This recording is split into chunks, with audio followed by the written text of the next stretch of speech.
Hello, it's time for another cooking video. This one is beans and cornbread. It comes as a special request from Viva. Hi, Viva.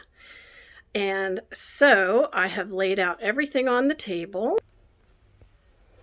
For cornbread, you need baking pans, eggs, cornbread mix, milk, and 1 cup measuring cup.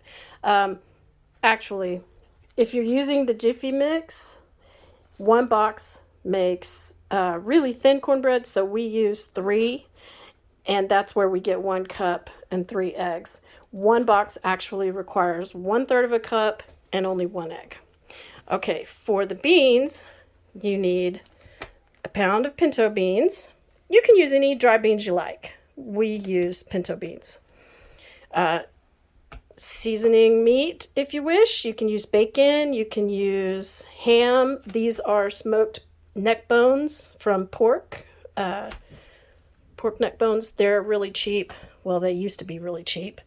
They're $6 for 2 pounds. 10 years ago, this would have been $2. And then your favorite seasonings. So I use fajita seasoning, chili powder, comino, which is cumin to the rest of the world. Normally, I would use an onion, a big giant purple onion, but I forgot to buy one, so I'm going to use some onion powder. And you can experiment if you don't like those spices. You can experiment with dry rubs. Love dry rubs. Some grocery stores sell like bean seasoning, bean soup seasoning, all kinds of stuff. You just look around and be creative. Maybe you like Mrs. Dash in your beans or whatever. Maybe you like Italian seasoning in your beans. We happen to like Mexican seasoning in our beans, and then when they're after a day or two, whatever's left over, I mash up for refried beans. So that's why I use the Mexican seasoning. So you will also need a colander to sort and rinse the beans. It's real important. Even though these are pre-rinsed and they're supposedly clean, I find that they still miss little pieces of dirt, little rocks, things like that. You want to make sure those get picked out, and you also want to make sure that there's no rocks in there, because that's the last thing you want is for somebody to bite down on a rock. It actually happens. So you'll rinse those and then put them in ideally, this is always the ideal, is to soak, after you rinse them, you pour that water out, then you put them in a bowl or a pan and you soak them overnight. These have been soaking overnight. It's kind of like bread dough rising. They soaked up so much water that they doubled in size, okay? And this was a 2-pound bag of beans, and this is what they look like after they've been soaked. I soaked them last night so that it would save time on the video. Now, something to note, it's not the end of the world if you forget to soak them. You can do a quick soak method, and what you do is you place the sorted and rinsed beans into a large pot, okay? I'm going to use my big Dutch oven. And then you add 6 cups of water. This is if you're talking about 6 cups for a pound, okay? You turn them on high and let them boil, for 5 minutes. The 5 minutes is at boiling. You don't just cook them 5 minutes. You let them boil for 5 total minutes. A big rip-roaring boil. All right?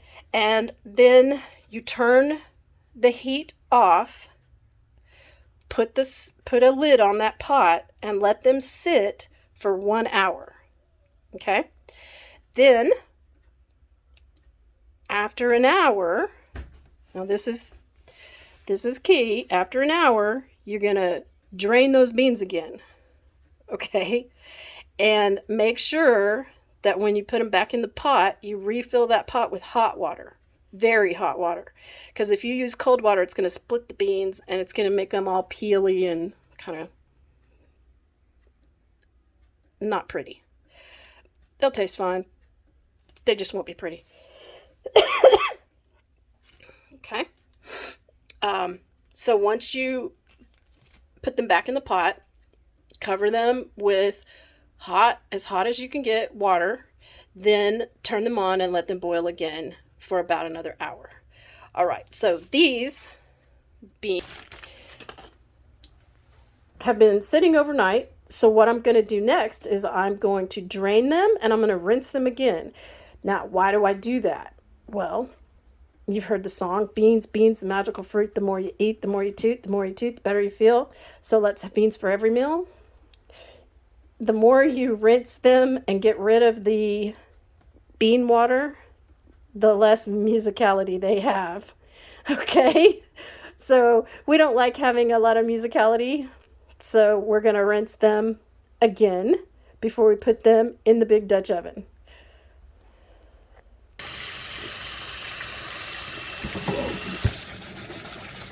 So I'm just rinsing them in hot water. Again, you do not want to use cold water or it will make them peel.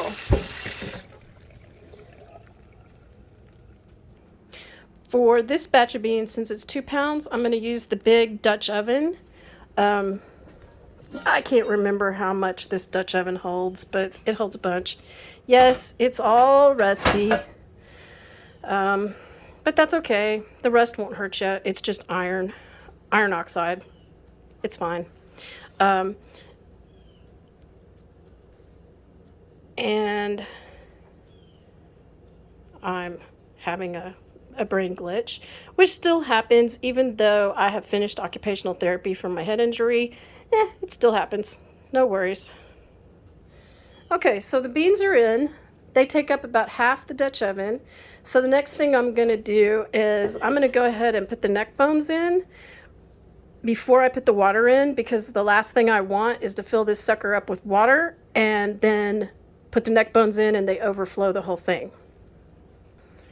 Okay, the neck bones fit. I've got plenty of room. Now, I want to point out that for 1 pound of beans, 1 pound of beans and the neck bones would fit in a regular, like spaghetti pot, popcorn pot that most people have. You don't need this giant Dutch oven to make these beans. Now, I'm going to add water. My Dutch oven is so large that I cannot lift it, so I'm going to use a pitcher. Again, I'm using as hotter water as I can find. No, finding is not the right word. As hot a water as my sink will make.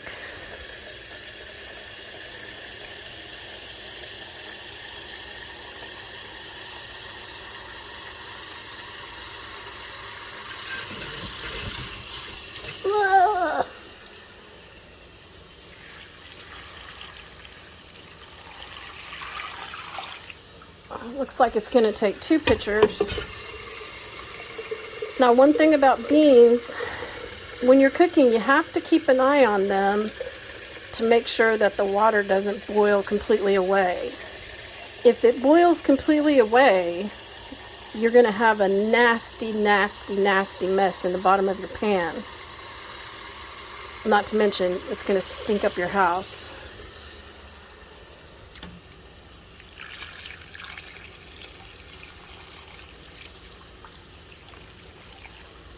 Okay. Didn't quite take the full second pitcher. All right. I'm going to put them on high and get them to start boiling. Now, at this point, I am not going to put any spices in this. I'm just going to let it cook as is. I don't add the spices until the very end, because if you add anything that has salt in it, it can make the beans hard and make them take longer to cook. Now, since I soaked these overnight, they should cook pretty quickly within about an hour to 2 hours. So while these are boiling, I'm going to start working on the cornbread. Okay, my house is under construction, so I only have one mixing bowl. I've washed it, and I'm going to start with the eggs. Like I said, we're using 3 of the Jiffy Mix, and we're going to divide them among 2 of these little baking pans so we can share one pan of cornbread with the neighbor. So I forgot to say, when I'm using the Jiffy Mix, I use the recipe on the side for corn muffins. I just don't use it as muffins. And so we have to preheat the oven to 400. And I've learned that I don't need a mixer. I can do this with a fork by doing it with the eggs first, and then the Jiffy Mix, and then the milk. Or eggs and milk, and then the Jiffy Mix. So I'm going to check the oven. All right. That pan, it's cast iron. It can stay in here. I just need to move it to the top. Sorry, my oven's ugly. Okay. Preheat to 400. Okay.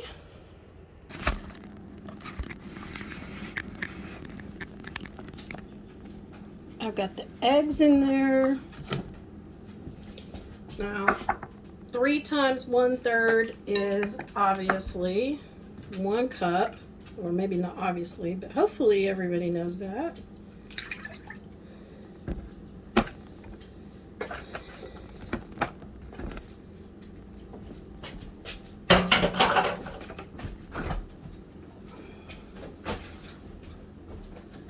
Needed to put my milk away. All right. I'm going to mix this up a little bit before I put the cornbread batter in.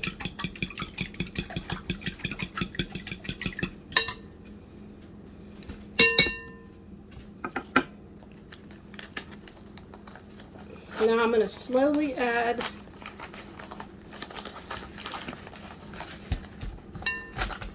each of the Jiffy Mix boxes. Hopefully I'm slowly adding it. So I'm putting about half in. I don't want to mix it up too. I don't want to over mix it.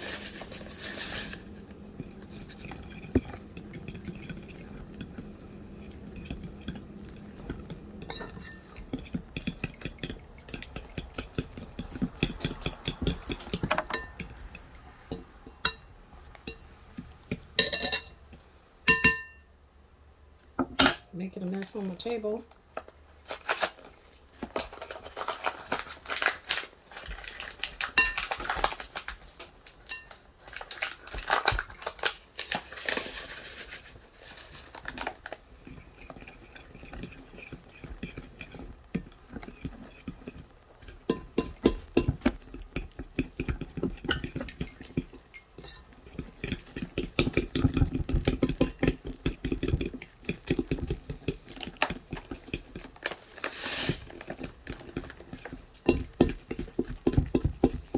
I don't worry too much about the lumps in this because they will bake out.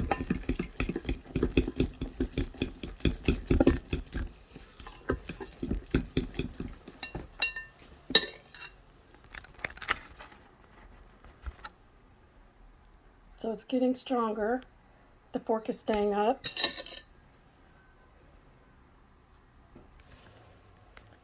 Okay, so that's what it looks like when it's done. Now we're gonna get it in the pans, divide it evenly among 2 pans. So that's about 1.5 boxes per pan. Make sure you put butter in the pan before you put the cornbread in it, so that it's easier to get out of the pan when you're ready to do that. Okay, I've got them filled. I'm gonna use the top part of my broiler pan to hold them in the oven, just so that it's easier to get them in and out of the oven. This aluminum is really flimsy, and I don't want to drop them. So there they are. in the oven. Now, normally one pan, one box of Jiffy Mix would go for 20 minutes, so we're going to put these for 30 since they are each about a box and a half. Okay, now I don't know if you can see this. Never happened before. The bean water is purple. I can assume that is because I'm doing it in a cast iron skillet. That is crazy. Crazy, crazy, crazy.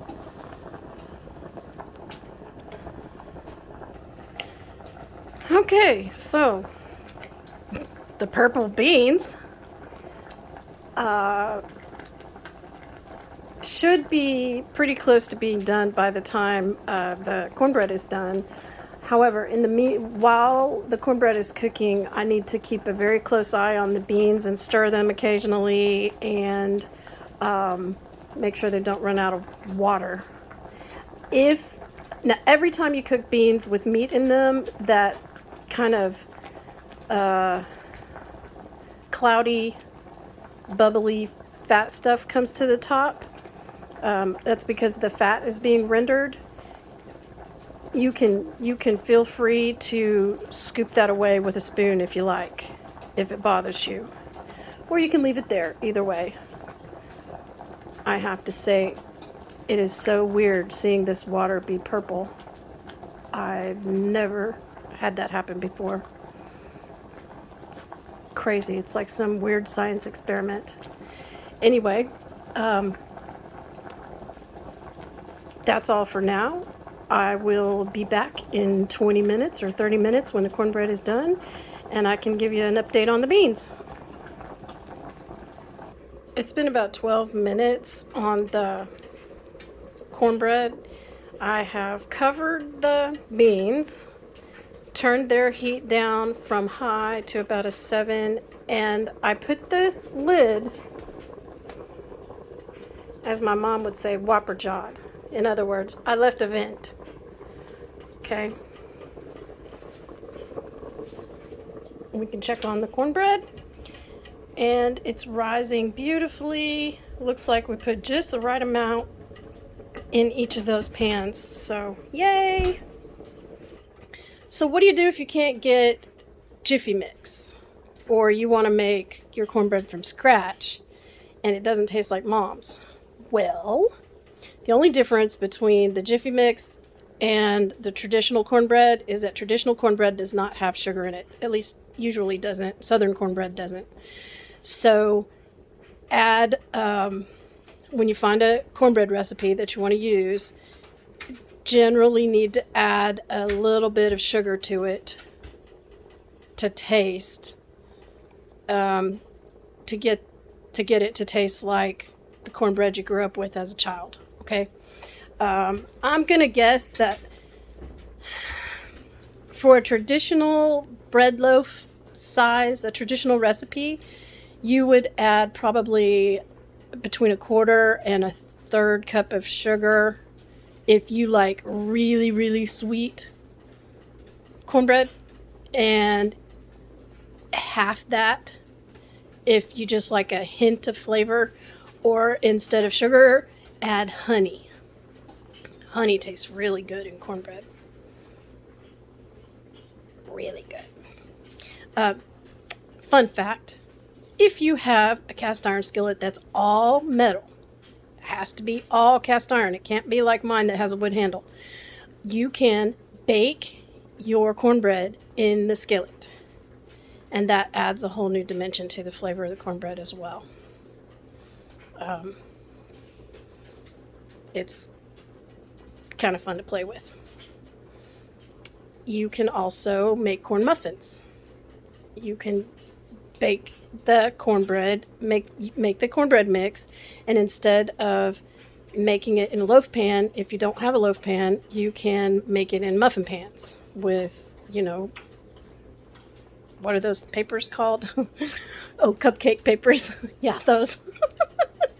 Anyway, it's a pretty versatile bread, It came out of it's one of those foods that came out of poverty, and usually foods that come out of poverty, they're very versatile. So, and let's see, what else can I tell you? Oh, the beans. If you want, you can also add pico de gallo to the beans.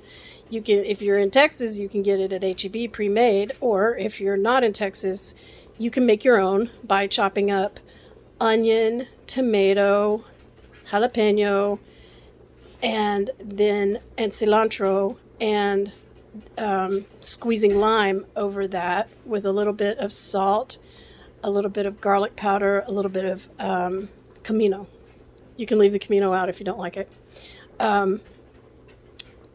That also gives the beans a great flavor at the end. Or some people just throw in some sprigs of cilantro and nothing else.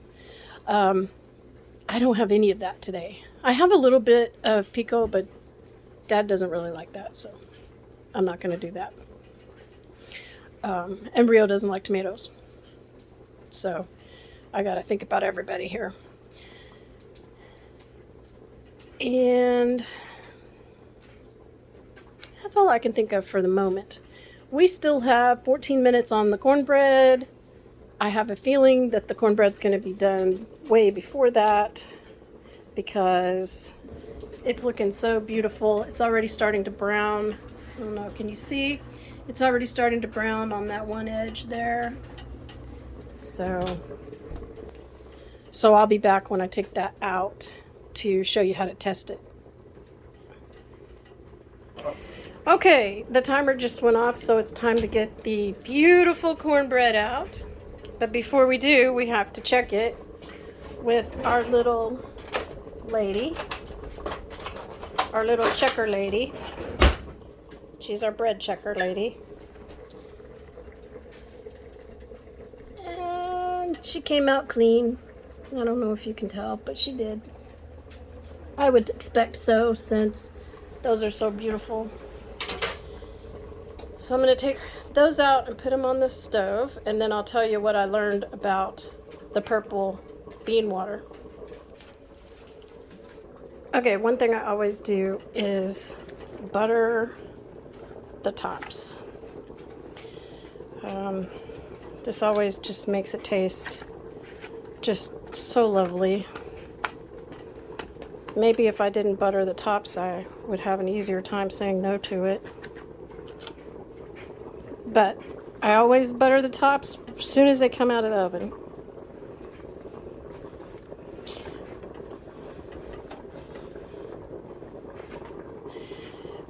Now, while these were cooking, and while we were on that long pause that seemed like a blink to you guys, I stole Dad's phone and did some research. Turns out, pinto beans are the #1 most consumed bean in the United States since 1980. And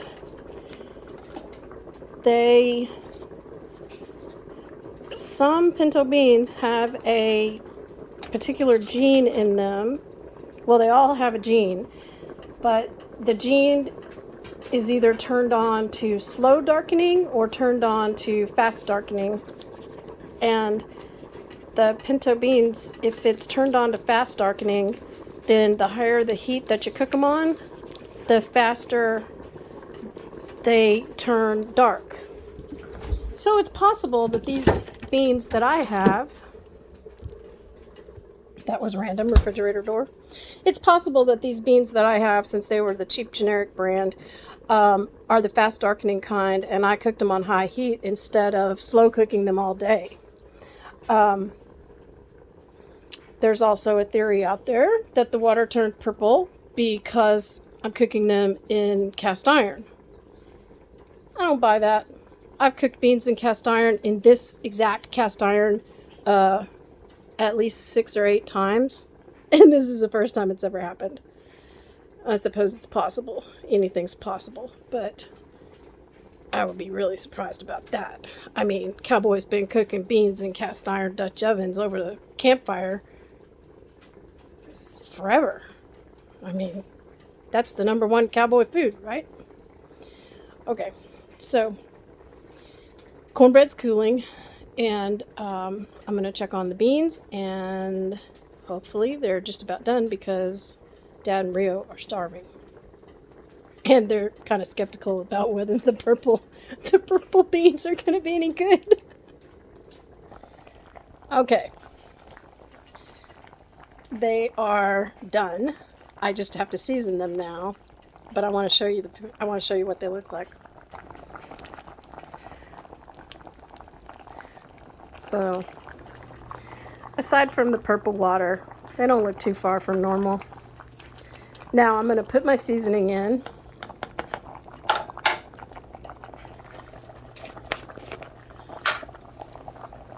Starting with fajita seasoning, which fajita seasoning, if you don't have any there, it's really just garlic salt, onion salt, cominos, pepper, I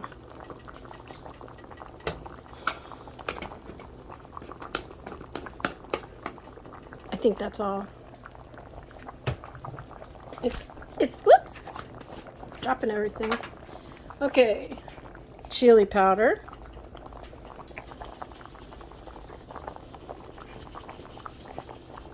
That smells good.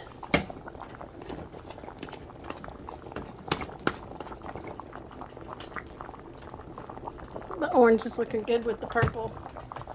It's going to turn it all black before it's all over. Okay, now, since I didn't have an onion, I'm going to use a tiny bit of onion powder. Not too much because, you know, your dad don't like onions. We always like a little bit more comino than the fajita seasoning has in it. So a little bit of that.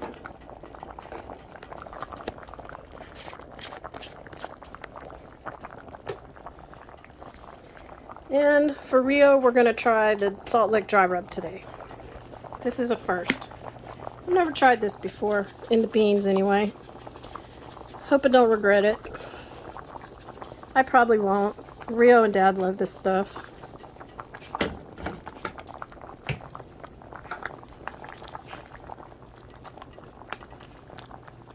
Okay. Now, I'm going to let this sit for another 5 minutes or so. 10 minutes. That meat looks good, doesn't it?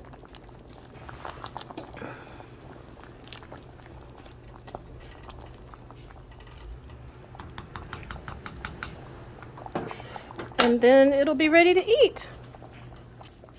So, aside from looking strange, it smells really good.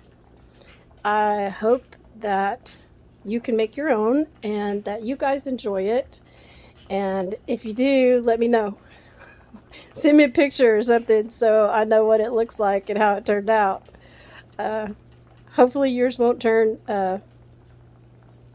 well, it's no longer purple, now it's black after I added all those colors. Anyway, I love you guys. I miss you, and can't wait to see you soon. Bye.